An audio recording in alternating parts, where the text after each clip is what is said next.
What's going on, guys? Welcome to the Creating Wealth Podcast, where I, Kyle, from Kyle Curtin Real Estate, interview local top dogs in the real estate investing, wealth building, and personal finance industries. Let's build together. What's up, guys? The guest on this week's episode of the podcast has a phenomenal story about how wholesaling real estate has changed his and his family's lives forever. Anwar is a phenomenal local wholesaler who has done some really crazy things so far with real estate. In part 1 of this episode, we get into Anwar's super inspiring story, his decision between college and entrepreneurship, his insane first wholesale deals, building great relationships with VAs, and so much more. This 2-part interview was so much fun, and I hope you enjoy. Let's jump right into the episode. What's going on, guys? Welcome to episode 49 of the Creating Wealth Podcast. Today, we have the great pleasure of chatting with Anwar Arenas. He is a phenomenal Leominster-based wholesaler and owner of Mass Wholesale Homes. What's going on, Anwar? How are you, man? How's it going? Good to be here. Thank you so much for having me here. Thank you so much, man. How's everything going? Everything's great. It's a blessing. You wake up every day feeling blessed. I can't complain. It's awesome. It's awesome. Of course, man. Glad to hear it. That is the dream. Yeah. So, so to jump right into things, man, what kind of gave you the real estate bug? What kind of gave you the spark and kind of got you into it? And yeah, so, I've been in real estate for close to 7 years now. And before that, I never thought I was going to ever invest in real estate. I thought I just watched HGTV because I like watching it, but I never thought of myself as a real estate investor. So, going back 7 years ago, I was at a dead-end job. I did not like what I was doing. I didn't see myself there for the next, 20, 30, or even 1 year. So I decided I needed to do something. Back then I had 3 kids, married. I still have them, but I had a mortgage, a house, and I was living comfortable. I was living comfortable, making $40K a year. I had no money saved, but I was getting by, right? Yeah. But I knew there's got to be something else to this. I mean, there's no way that this is the end, right? And at that time, I was telling my wife, I got to go to college because I never went to college, and I don't know what I wanted to do, and I'm going to go to college. And my wife wasn't for it because she knew that if I went to college, I was going to work, college, kids, wife, I was going to be gone for all day. So, but I said I got to do it anyways because I don't know what else to do. And then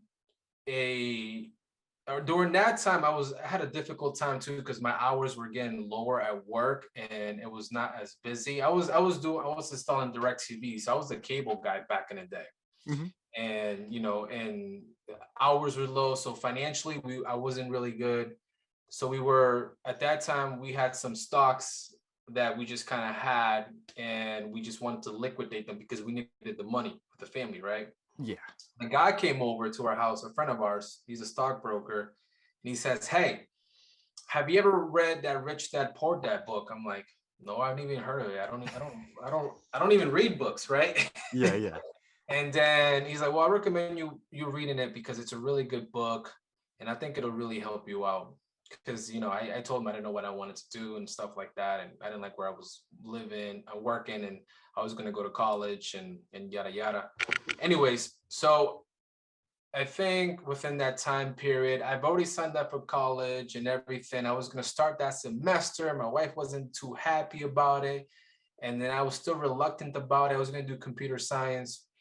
And one Saturday night, I was browsing I got a new computer because I was going to go to college. So I figured I got a new computer. As I was playing with it, there was an app. I had a Mac, and there was an iBook store. And then I read the book Rich Dad Poor Dad because I know my friend recommended it to me. And then I was like, you know what? Let me read this book. It was like an iBook. I read the book, and then I was hooked. I was so hooked. I was like, whoa, like my brain opened up. I was just like, this is amazing. I've never thought about finances this way. you know. And then so I started, and I finished the book within a couple of days because I was just hooked. And then I started browsing to other books, and then I started reading about real estate just because there was different books about, when you click a book, there's other books that are related. So I started reading about real estate. And then there was one book that I read, and it was by Sean Terry. I don't know if you know who he is. And the title of the book is called 19 Quit Your Job in 19 Weeks. 19 weeks. And I wasn't going to read it because I thought it was cliche. I was like, this is probably a scam. Yeah. And at the end of the day, I was like, you know what if? What if? So I read the book like in a day. I was hooked, and it was about wholesaling real estate, And then I was like, wow, this is what I want to do. I want to wholesale real estate. So this was back in 2014, end of 2014. I bought a course and put it on a credit card because I didn't have the money at the time. It was only like $1,000. I didn't even have that much money. And then I started marketing, started investing, and then landing my first deal that following month. And then I closed my first transaction without knowing. I didn't know what I was doing. I was making a bunch of errors and mistakes. And then I closed my first deal like 3 months after that, like in February, March. And then I closed another deal a couple of weeks after that first deal. So I closed 2 deals. And then what I made in 2 deals is pretty much what I made in a year working at my DirecTV job, cable guy. So I was hooked. I was like, whoa, it's real. I make this much money. This is actually real. Exactly. Yeah. Like, wow, this is possible. So then when I got my first check, my wife was like, you're not going to quit your job, right? I'm like, no way. I don't know if this is like a one-off. This could be like an anomaly. But when I closed my second deal, which was like a couple of weeks right after my first one, she's like, okay, when are you going to quit your job? So that's when I quit my job. And I've been doing it full time since then. And it's been great. That's incredible, man. Yeah. Oh my God. Yeah. It's one of those things that I never would have thought. And I never thought I would be in real estate. And it just kind of took off, from 7 years ago. Yeah. And that's so what was kind of your like marketing to sellers of choice, I guess, like right off the bat? Like, were you like cold calling or mailers or? Yeah, back then it was mailers. So what I was doing, I was handwriting. Me and my wife were handwriting 25 letters each a night for like straight 2 weeks. Our hands were sore from writing and everything. And we were writing handwritten letters, and that's how we were marketing for homeowners. Yeah.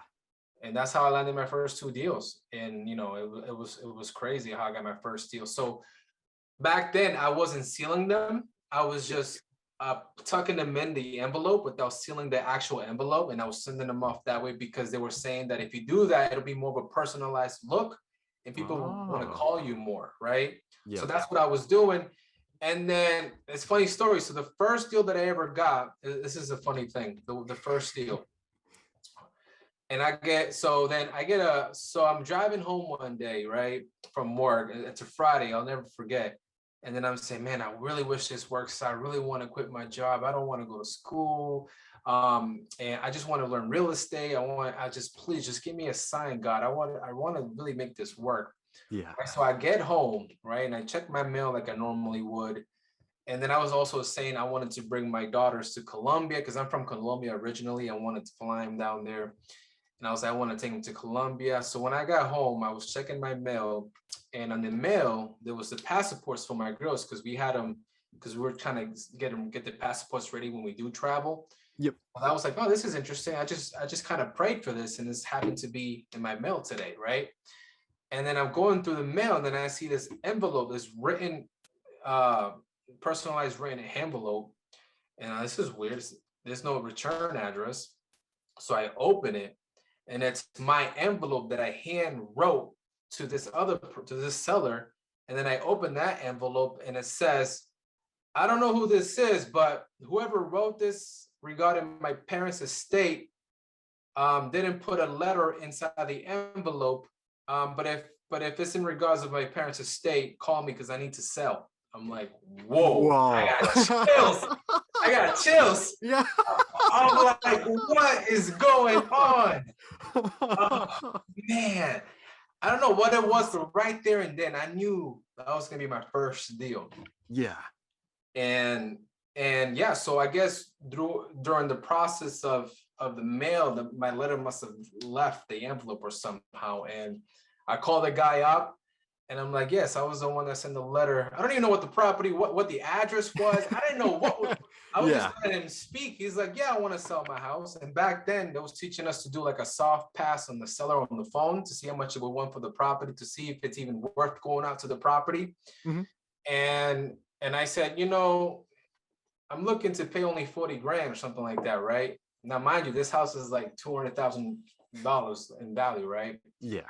And then he says, yeah, I can probably do it. I'm like, okay. I'm like, what? So then we booked the appointment for that Sunday. I'm freaking out. I'm like telling my wife, I know this is a deal. And then my first appointment, I'm going out there to that Sunday. On the way to the appointment, I'm sweating, I'm nervous. I don't even know. Yeah. I even made it. I almost turned around because I was so nervous. And then I ended up getting home that Sunday, right? And my wife is like, hey, how'd it go? I'm like, great. She's like, did you get it on the contract? I'm like, yeah. And she's like, oh, really? Yeah. I'm like, yeah. And I said, guess for how much? How much? 40,000? I said, no, 10,000. She's like, she turned back. She's like, what? I'm like, yeah, I just got a house for $10,000. I'm like, how? She's like, how did you negotiate it to 10? I'm like, I don't know. We were just talking. They needed work. And I just told them, I said, what about 10 grand? And she said, yeah. Okay. Anyway, so that ended up being like a $25,000 deal. I probably would have made double that because I didn't know really what I was doing. Yeah. But it was a good deal. It was a lot of money for me at the time. And the next deal was like that, around 25,000, like, similar situation there. And then so what I made in those two deals, I made in a year. So that was a game changer for me. That's unbelievable, man. That's super impressive, especially for a first deal. Yeah. Like I can just imagine like the feeling of, getting that letter, like, getting a mailer back in the mail, which is crazy. Yeah. Saying that somebody was interested, not like, something a little more, yeah, like what most people will send. Yeah. Yeah, hate mail, you get exactly hate mail. They'll even respond to you with hatred. But no, this was a very interesting deal. So the seller needed to get out. He had a property he couldn't afford. It was inherited, and nobody knew was writing to him. I was the only guy, so I happened to be at the right time at the right place. Yeah. So that was pretty cool. Wow, that's unbelievable, man. So now, like, it was the stuff that like you were kind of doing, like, did you kind of learn in the class? Like, were you still probably like super nervous, going to that first appointment, like, let's do this. Like, did you kind of feel like comfortable in a way, like just kind of walking in there and like kind of sort of know what's going on, like what you're supposed to do, or just kind of wing it? I was not comfortable whatsoever. I was just, going on I was just trying to figure out what to do. Yeah. I mean, I was prepared. Like this course, obviously they tell you, to come prepared with the contract, the values, how much you're looking to offer, what to look for, stuff like that. But they don't prepare you for actual interactions. Like, what if he says this and that? They tell you to build rapport like anybody else would tell you to do. Yeah. And I wasn't in sales, so I didn't really know how to be salesy or not be salesy. And I just kind of did it just on a whim. I just kind of did it out how I thought I wanted to be treated if I was a homeowner, I guess. So the guy ended up loving me. He actually opened up to me. We sit in the living room and then, it's kind of one of those things that, if we're in the people's business. So I kind of treated him like a person that was a real person that could help him. So that's kind of how I landed it. But yeah, no, I was nervous the whole entire time. And then obviously now it's a lot better, but yeah. That first time, man. Oh my God, that is awesome. Yeah. I got home. I was like, oh shoot, now I gotta either buy this house or sell it. I gotta do one or the other. So I was like, okay, now what? No, did it take a while to find a buyer for that? I'm not like super I guess versed in wholesaling much, but yeah, it did take a while because I didn't have no buyers at the time. Yeah. And I didn't know how to get buyers. I never been to a networking meeting, so it took me like a month and a half. So that's a long time to get a buyer. because now, I mean, I get a buyer within the same day nowadays, whenever I reach out to investors. So that took a while. And then, I didn't know what I was doing. And some of the buyers took advantage of that. So they were trying to circumvent the deal, and they were telling the seller not to go with me. So I had to put out a lot of fires, but thank God that the seller stayed with me, and we were able to make it work. Wow. So now, how did the second one kind of go? Did you kind of be able to take that experience from like the first time and just be able to kind of carry that over and be like, all right, I kind of get what's going on now. I'm starting to ease into things a little bit. And it's exactly the way it went. Yeah. So I got the call. Actually, he called me he got my letter. It didn't fall out. So he called me, and then he said, yeah, I got a house I want to sell. Can you meet me there this time? I'm like, sure, I'll meet you there. Went to the property. It was a mess. It was way worse than the original property. And I was like, if I got the original property the first one that I bought for 10 grand, I'll probably buy this for like 2 grand. But he wouldn't go down. I got it on the contract for like 25,000. And then I sold it for 46,000, something like that, for cash, like days after. Yeah. But at that time, I had a few buyers, 3 or 4 or 5 buyers. And then, I took everything I learned from the first one and put it into that one, and it was able to get it done successfully a lot faster. So that one actually closed from contract to close like a couple days, 3 to 4 days. Oh, wow. Yeah. The first one took me like a month and a half, probably even longer. Yep. Hey, and now it could take you a couple days. You know what I mean? That's crazy, man. Look at the journey. Yeah. Experience is invaluable. So you really got to go through all these experiences, the good and the bad. And so you can learn those and not repeat them. Yep. And that's really helped me out. A lot. So experience is so key. Yeah. So what's kind of like the long-term vision for like mass wholesale homes and like, you for like your portfolio, if you're, that kind of thing. Yeah. So let's see. So the vision for us, we have a big vision, and where we want to take it little by little. So our dispositions company, Mass Wholesale Homes, has been doing really good. We've been disposing about 1 to 2 properties a month to investors, which have been great. And we want to quadruple that, and see how far we can go. Have a team in place of dispositions managers that can go out there and show the properties to the buyers and stuff like that. For rental portfolio, definitely those are key. I'm looking to hold a few rentals.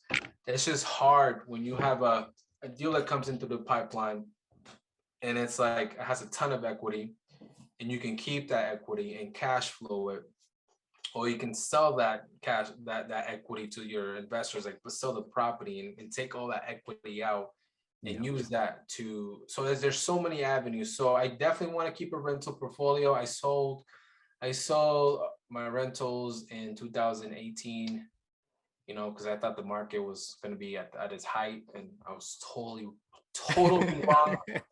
wrong at that time. So I sold them, and then now I'm looking to buy more. Definitely want to hold a few rentals for retirement, and then still continue to flip. So my main model has always been wholesaling and flipping. Those are the 2 biggest models I use in my business right now. Yeah. Do you have a portfolio right now, or just kind of been doing your thing? And not right now. Yeah, right now I just flip. I just flip because the market's so good right now for flipping. If you can buy them at the great price, and we got a marketing so on point that we're getting a lot of deals that came through the pipeline every single day, and then we kind of sort through them and try to get the best deals possible to our investors, and then and we just flip them on a monthly basis, and it's been great. Yeah, that's awesome. Yeah. Oh, let's see here. Ooh, what do you consider to be the biggest variable to expand your, I guess you could say, clientele? Maybe in like a, like a lead gen kind of way, and like maybe getting buyers and stuff. Like, what's kind of like a big focus, I guess? Focus for the question was the biggest variable for, let's see. Yeah, to like expand your clientele, maybe like, like buyer lists or, like deals coming in the pipeline, like constantly coming in. Yeah, no, I wouldn't say so. I got a ton of leads coming in. I have a ton of investors. I have more investors than I do deals, to be honest with you. So I get, we have a CEO program that generates organic leads almost on a daily basis. People that sign up to our lists and they Yep. want to see wholesale deals. So the biggest variable, I would say, in a sense, to kind of expand, right? Mm-hmm. Expand my portfolio or clientele. I mean, so right now we're at a stage in my business that we need to hire people, right? So Yeah. we're in a place right now we need to hire people like a dispositions manager and acquisitions manager. I think those are the two things that are kind of holding us back to expand more, because right now I'm kind of wearing the hats on most things, especially the disposition side. So if I can delegate that to someone, I can focus on other, revenue generating activities. And Yeah. I feel Yeah. like I can really expand, because we've been growing, really good every year. And right now we just need more help with people. Yeah. Now, is it just you or is it like a couple other people right now or? I have a couple VAs that work for me, a couple VAs that do a lot of lead generation for me. Mm-hmm. And then it's me as far as the negotiation on the seller side, negotiation on the buyer side. But yeah, most of my VAs are all virtual from like the Philippines. That's crazy, man. I've Mhm. always like really loved the idea of VAs, but like I'm not really in a spot, I guess, right now to like use one for anything Yeah, quite yet. But how yeah. has that kind of been? Like, Oh, amazing. It's been great. I mean, you fire when you have to, and you hire when you have to. So I fired a lot of VAs. I've hired a lot of VAs. Yep. I've had really good ones. I had really bad ones that were just milking the money, and I found out, fired them right away. But overall, they made me a lot of money. Yeah. Made me a lot of money, saved me a ton of time, where I don't have to be stuck in here. I can be going out there and doing whatever I want to do. So I have two right now. I'm looking to hire another one. And then I have to hire an inside sales person that does all the lead managing, stuff like that. But yeah, VAs, I highly recommend them. They'll save you so much time and energy and effort, especially on the tasks that you don't want to do. Yeah. They're Yeah, really that's good. nuts, man. And I've a heard lot of, like, oh, sorry. I was just gonna say, a lot of them already come trained. If you hire one, they already come trained.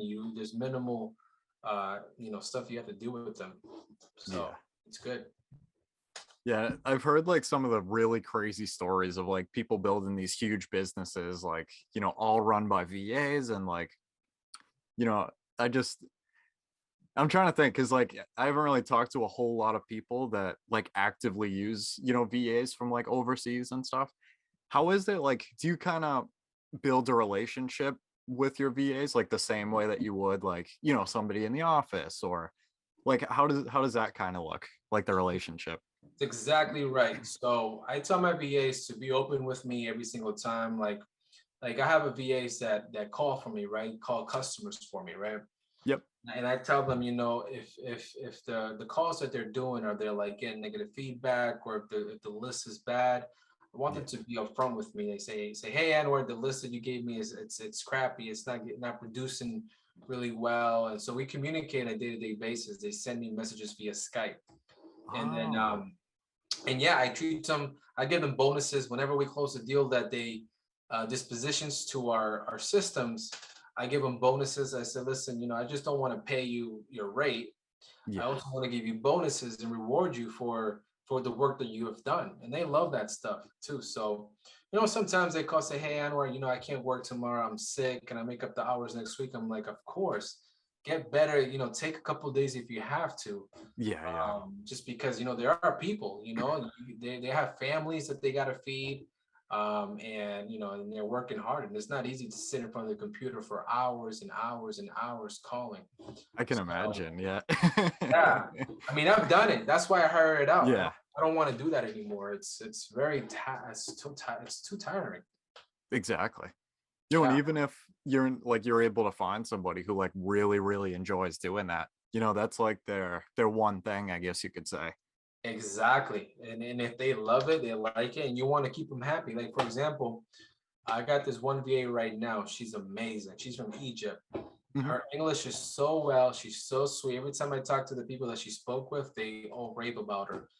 And she's telling me that the list that we have right now, which is a 60,000 lead list, and I guess the batch is bad. And then so I want to make her happy. So I'm making her a new batch so that because she doesn't like to be on idle where people are saying wrong number, wrong number. She wants data so she actually be conversating and just not just say, not just be on Yeah. the phone for no reason. So she actually wants to speak with people that are the right people. So which is excellent because that's how I want my VAs to be. I want them to look forward to speaking to people. And I think the last batch that we had in there where people was a bunch of wrong numbers, people that didn't even own a home, and I mean, Yeah. Yeah. it's a waste of her time and a waste of my money. Yeah. That's really crazy, that like she has that kind of mentality of like, actually, wanting to do what is the most efficient and what makes the most sense. And like, it's not just kind of somebody like to make calls, it's like a whole deeper level of Right. wanting to do a great job, that's insane. Yeah, yeah, it's awesome, man. I that because of the VAs, I was able to definitely double my revenue, so that's been great. That's been great. That's wicked cool. Yeah, exactly right. We closed one deal in Texas this year, so we went national this year. Yep. And we closed one deal in Texas. I've never seen the property, never seen the seller, never seen the buyer, and we closed it in 1 month. It was awesome. We wholesaled it to an investor down there, That's unbelievable. and it's all from the VA. He dispositioned it. Yeah. So were you just doing like local to Massachusetts before and then like you just kind of spread out to like nationwide? Yep. So I was doing only Massachusetts, and now we spread out nationwide. Now we're like across, I don't even know, 30 something states. And yeah, so we have deals going right now in LA, in Florida, Texas, New Jersey, Ohio. So we have deals all across going around. That's unbelievable, man. Oh my Yeah. God. Yeah. Well, when I first started, I was like, I was in my backyard, which is great. And then the only reason why we went national this year is because, like, you know what? I'm kind of virtual here in my own local market. I don't really have to, I negotiate most of my stuff over the phone. And Yep. people tend to be more virtual now because we're in the 2021, digital age.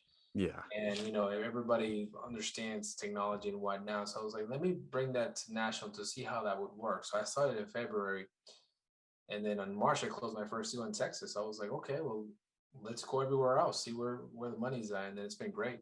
Yeah. The sky's the limit, right? I mean, that must have been crazy, kind of like when you realize that you're like, oh, well, in a way, I'm kind of remote already, even though the deal's, like a couple streets over, whatever, Right. whatever it is. Like, why can't I take this to another state or screw it? Why not go across the country? It's the same type of thing, right? Exactly right. And nowadays everything's so easy to get to. Like if I needed some boots in the ground in like Arkansas, I can bigger pocket someone in Arkansas and be like, Yeah. hey, would you be willing to, for a fee, go there, take a few pictures for me and show my investors the property? I've done that many times and it's been working out so great. Yeah. So great. That's wicked cool. To be able to leverage like the BP community and be like, hey, this is what I'm doing. Like, you know, Yeah, and just kind of have that interaction. That's wicked interesting. exactly. Yep. Yeah, there's so many, and that's just one of those sources that you can use. You Yeah. got Facebook, you got Instagram, and a lot of people are attached within these networks, and it's made it really easy for us to assist home sellers in all across the nation. Yeah. That's insane. Yeah. Ooh. Anwar, what is the most important lesson that you have learned over your career so far? Let's see. At the top of my head is to never give up. Never give up. There's been so many times, within my career here that it's been like, oh shoot, you know what? It's not gonna work out. I should just, give Yeah. up. Every time I say that, I push a little bit more, and then Boom, I land the next big steal. Boom, boom, boom, boom, boom, boom. So sometimes if you picture like the two guys that are mining for the diamonds, right? Yep. And then the guy that quits, he's about like half an inch for the next one, right? And then he gives up because he feels like he's been doing too much. And then the other guy does that last half inch, and then he sees success, right? And that's kind of the way I see things. So if stuff is not going right now, something's gonna happen right if you just continue to keep moving forward, no matter what obstacles it is. I know Yeah. one of my mentors says, "Hey, if there's an obstacle in front of you, you either go around it, you either go over it, or you go through it, one way or another. But you're not gonna stay there and do nothing. So Yeah. never give up, and even if something's not working out, panning out, just stay with the path. I like that a lot, man. It'll You work." see that like that picture on Instagram all the time. You know, it really is like so true though. You know, like it's the ones who literally just kind of, you know, like let their mind go blank and just keep going. You know, Yeah. and eventually like something will come up and you'll be like, "Oh, wow, okay." Like there was I forget where I heard it. It was probably the Biggerpockets podcast a while ago. But or actually it might have been. I don't know. But anyway, so like one of the hosts was talking about um basically like, or it might have been from a book actually, I don't know, whatever. But Okay. so somebody was talking about you know, there was like a story where, you know, there was like just a regular traditional office and, you know, people had to do cold calls and do lead generation. And instead of rewarding, you know, the people who got clients or, you know, whatever the kind of the goal was, to reward the person who had the most no's at the end of the week, you know, and like, you know, buy them lunch on Friday or something like that, you know, to give people that like indirect incentive, you know, Yeah. to be like, oh, I'm going to get the most no's. And like, you know, that's their focus. And Yeah. then indirectly, those yeahs are going to come along once in a while. You know, like Oof.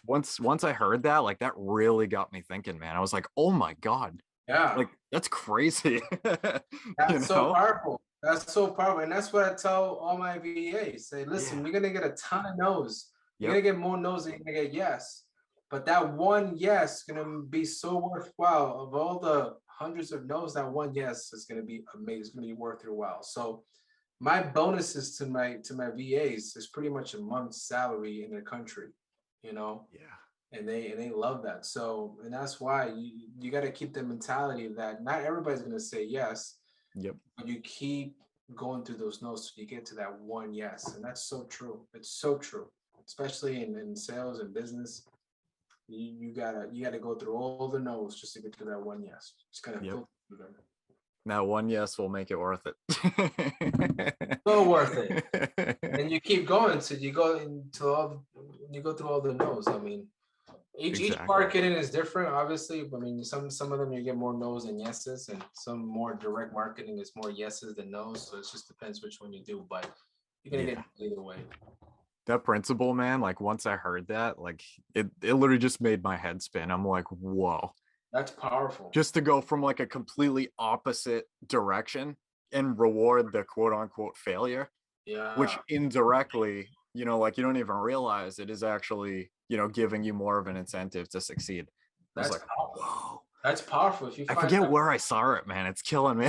let me know when you see it. I will I definitely. will. Yeah, yeah. That's amazing. I mean, that's a much better way of saying it too. So it's just, especially incentivizing that people make people hungry that they're doing a good job, that they don't feel bad about themselves because they're getting no's. Yeah, As long as they get a yes, with they should be all set. exactly.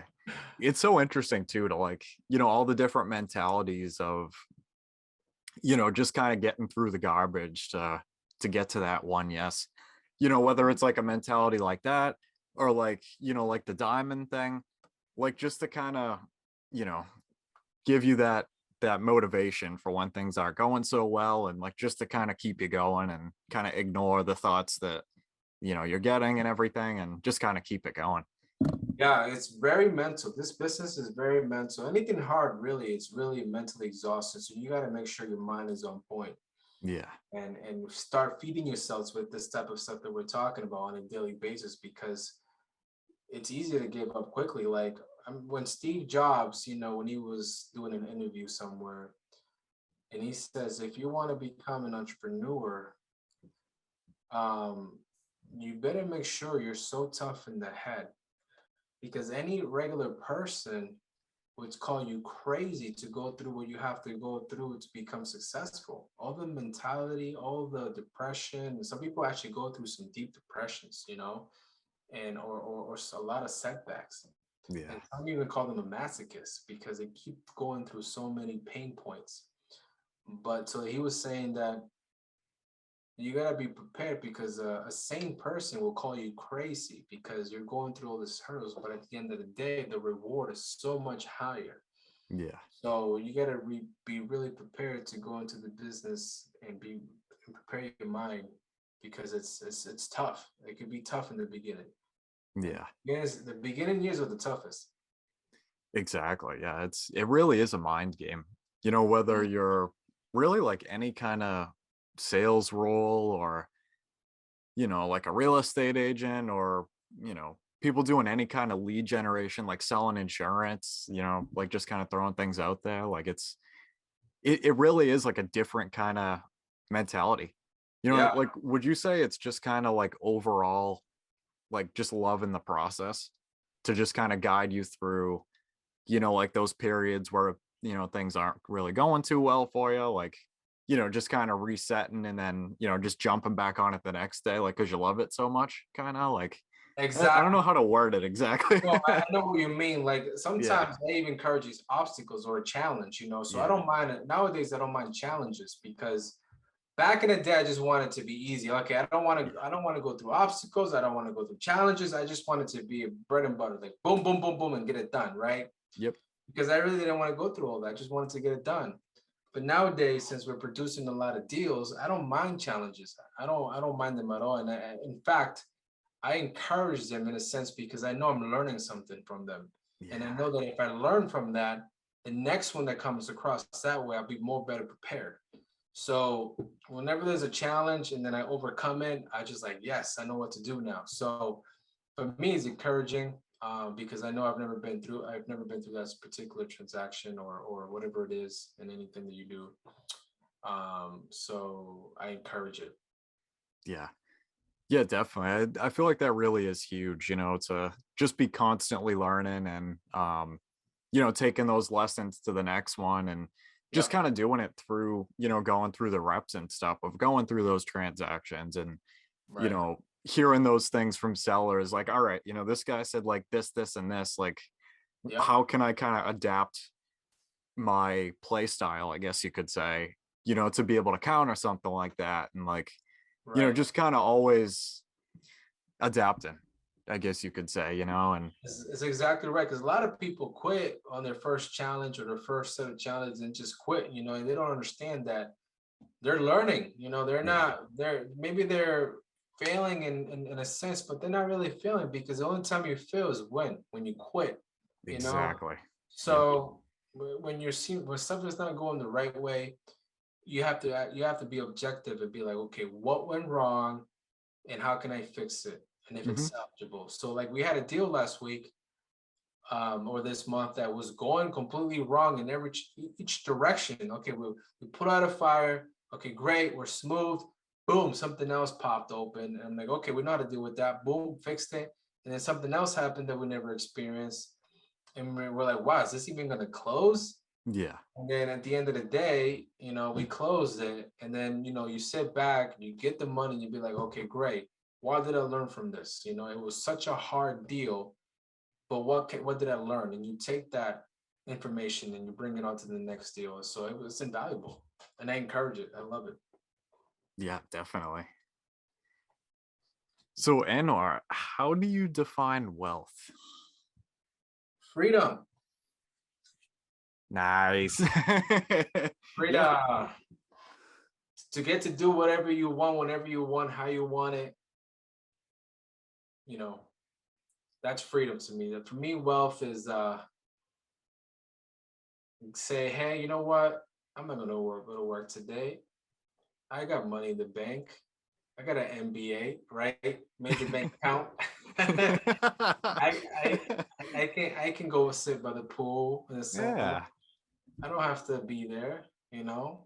I have no boss waiting for me to say, "Hey, you're still working. Where's your 8 hours?" Yeah. You're You know, 15 minutes over your lunch break. 15 minutes of your lunch break. You're not making quota sales, you know. So yeah, man. I mean, for me right now is you can be rich, but if you're stuck behind a desk, you're stuck doing something you don't like. Yeah. That's not really, that's not the goal. I mean, everybody's wealth is different, and obviously, but I think everyone's goal is the same. It's the freedom to do whatever you want to do, and we live in a country that does that, and we are able to do that. So we're so fortunate to do that. And I was thinking back, like this year, this summer, we had rainy days, right? A lot of rainy days. And Yeah. then one weekday where it was so beautiful, so sunny. We have a pool. We have a big pool. And then I was like, you know what? I'm gonna go in the pool today. I'm not gonna work today. Let's go to the pool. I hang out with the pool all day, and I don't have to worry about finances. So it was just like this is where I wanted to be. Obviously I still have more goals to accomplish, but that's definitely where I would say my definition of wealth is the freedom to do whatever you want, buy whatever Yeah. you want. I love that, man. Literally, like, learning a lot more about personal finance and, like, you know, the things that you can do, just from buying assets and limiting your liabilities and, like, finding those things that you really enjoy and, figuring out ways to, make enough income from those and, just to have like your lifestyle and to keep building, um, like the different asset streams and stuff. Like, it just kind of learning, a little bit more about it every day. Like, it really is crazy, I guess, like how much of your life goes towards those jobs that probably aren't your favorite thing to do in the world. Right. And like if you wanted to do something like that in the W-2 world, like you'd have to be like, oh, I'm thinking about taking Wednesday off. Like, oh, I don't know, like you can't really just wake up and be like, No. yeah, the pool looks pretty good today. And like why is that, man? Like life is way too short, so like I don't understand why, you know, this isn't like a bigger goal, for a lot of people. Like, I don't know if it's maybe, which I'm kind of curious, like what your opinions are on this. Yeah. I wonder if it's just kind of like the way society is built, I guess. Just the traditional, like, go to school, go to high school, go to college, get a good job, buy a car, buy a house, call it a day. Yeah. But like, do you think it's just kind of so traditional, like that people just kind of follow the Yeah. stream and it's the others that break off that, you know Yeah. what I mean? Like, why can't I Yeah. just don't understand, I guess. Yeah, no, that's a really good question. So, the quick background. So, I grew up with two hardworking parents that worked, 40 to 8 hours a week each. I never Yep. got to see them. I was always like, after school programs. I Yeah. was babysat by other people, and they was just slaves to their jobs. Yeah. My dad and my mom were cleaning offices in Boston, and then after they were done their full-time jobs, they'll go to another warehouse to work. So I always had hardworking parents, and they always said to me, work growing up, and say, Anwar, you don't want to be like us. We're doing this to put food on the table. You need to go to school, get a degree, go to college, and get a nice cushy job somewhere behind a desk somewhere, so you're not a slave to going out there and working 48 hours a week just to make ends meet, right? So that was my upbringing, right? And Yeah. I'm like, shoot, I mean, growing up, I didn't really, I didn't know what I wanted to do, to be honest with you. And then graduated high school, didn't know what I wanted to do. My parents were always pushing college, but I was like, Mom, Dad, I don't know if I want to go to college. I don't know what I want to do in college. I don't want to take a course and be in debt, Yeah. because it's something I didn't take, So, and then when it came to 26, so I got married when I was 25, right? Mm-hmm. Working at a dead end job, and then my wife's parents are entrepreneurs. They are all about wealth building mentality, building up your mentality, going through seminars, personal education. They were all about it. And for me at the time, that was foreign, So I remember my father-in-law was telling me, when I was going to sign up to college, he says to me, "Hey, Anwar, why would you spend $50,000 a year to a school that you're going to go to learn? And why can't you put that $50,000 into yourself, into your education, your personal education?" Yeah. And I'm like, whoa, that's so true. But I don't know what I want to do. I don't know what I want to do. And he was trying to tell me all that. And then it wasn't until I found real estate that I understood what he was saying about. So then ever since then, he's given me a bunch of books, like the Cash Flow Quadrant, which you probably know by Robert Kiyosaki. Mm-hmm. So he opened up a whole library of books for me, and I was like, whoa, this is amazing. So he came from the mentality of his family grew up all entrepreneurs. They all own their businesses.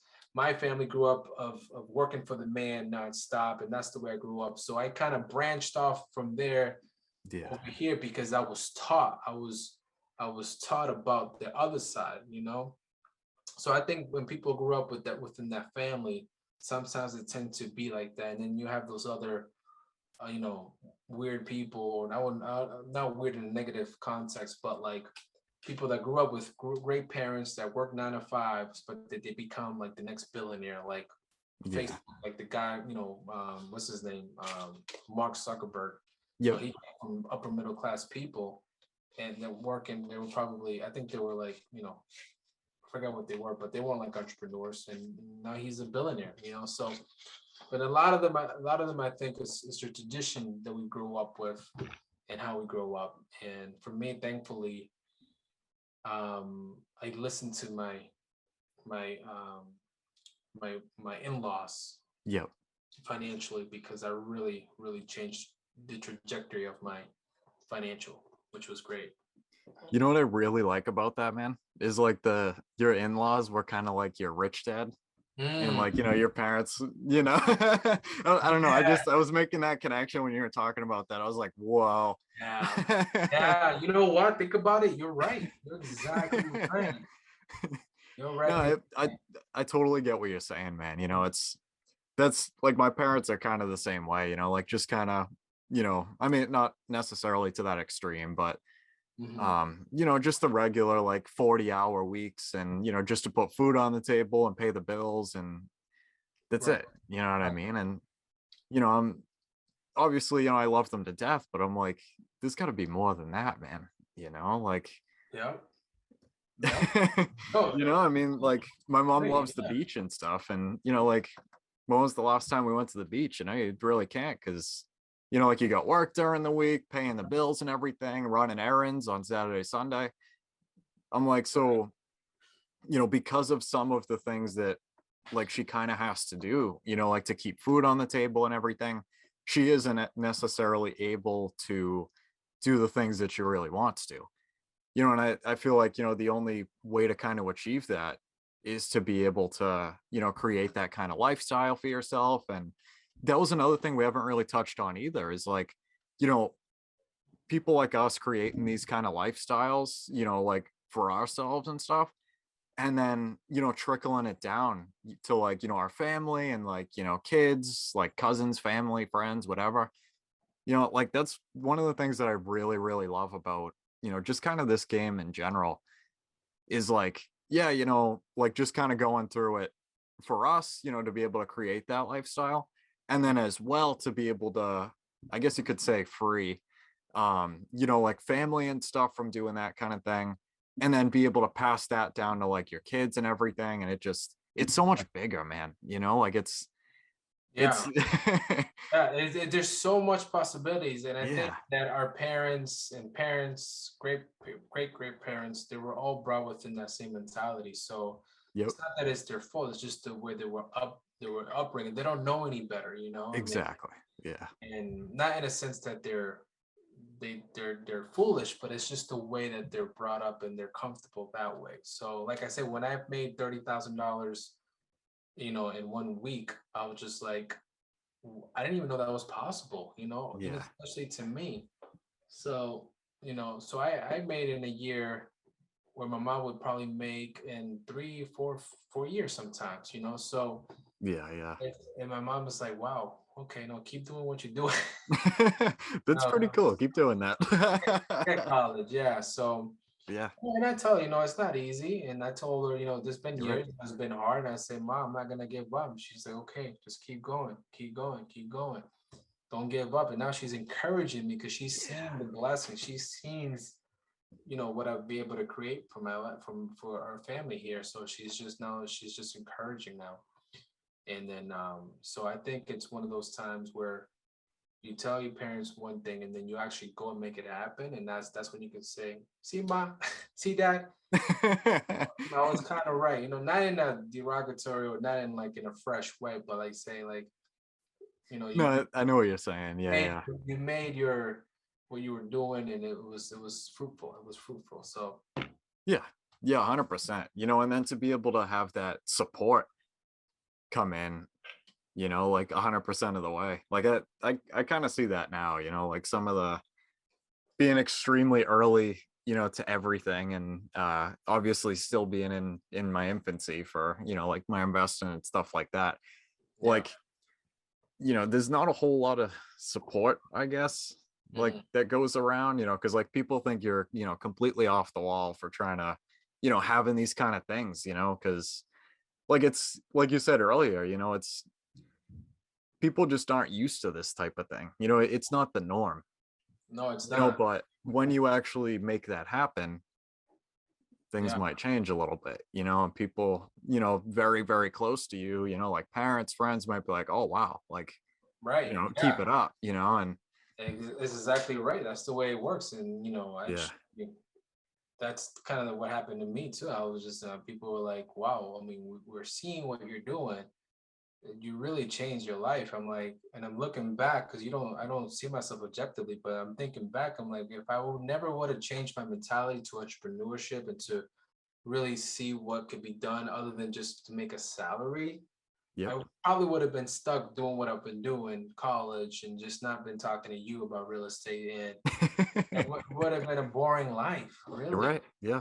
So I think you're at the right path. There's so much potential out there for everyone. Yeah, definitely. And, like I always tell people, if I can do it, anybody can do it. If I can have a glimpse of a little bit of freedom, anybody can do it. So sky's the limit. All right, guys, that concludes our Creating Wealth podcast episode for today. I want to thank every single person that has listened this far. It really means a lot to know that people can learn from me and with me as we build wealth together. Hopefully you can take home at least one thing from this podcast that will improve your life just a little bit. If you could, please check me out on social. That's at Kyle Curtin Real Estate on Instagram, Facebook, and I'm on Biggerpockets. Until next time, let's build together.